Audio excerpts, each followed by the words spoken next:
ត្ថកិច្ចឃាត់ខ្លួនស្ថាបនិកក្រុមហ៊ុនមួយករណីឆបោកប្រាស់លុយជិត$16 លាននៅភ្នំពេញនៅវេលាម៉ោង 3 រសៀលថ្ងៃទី 21 ខែមេសា ឆ្នាំ 2025 នេះស្ថាបនិកក្រុមហ៊ុនដែលប្រជាពលរដ្ឋរងគ្រោះចោទថាជាជនឆបោកក្នុងទំហំទឹកប្រាក់ប្រមាណជិត$16 លាន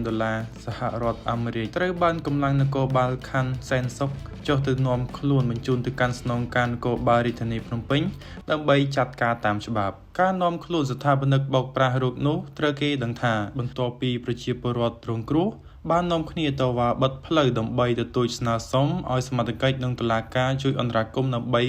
នាំខ្លួនបុគ្គលរូបនោះទៅចាត់ការតាមច្បាប់សូមបញ្ជាក់ថាប្រជាពលរដ្ឋប្រមាណ40នាក់ក្នុងចំណោមប្រជាពលរដ្ឋប្រមាណ2000នាក់ដែលរងគ្រោះដោយសារការវិនិយោគអចលនទ្រព្យដោយទិញដីនិងដាក់លុយបានការប្រាក់នេះ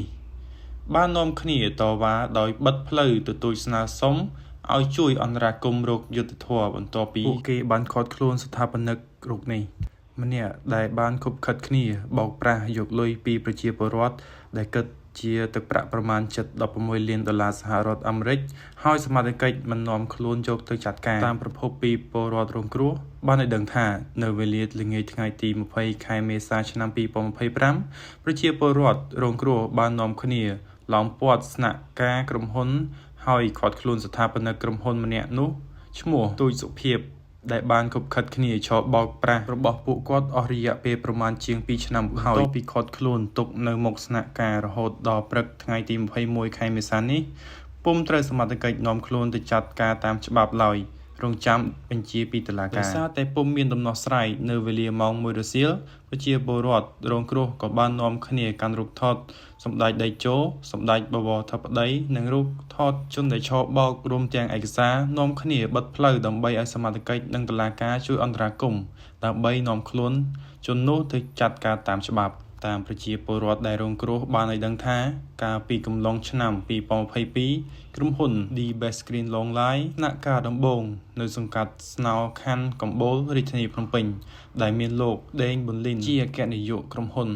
លោកទូចសុភាពជាស្ថាបនិកក្រុមហ៊ុន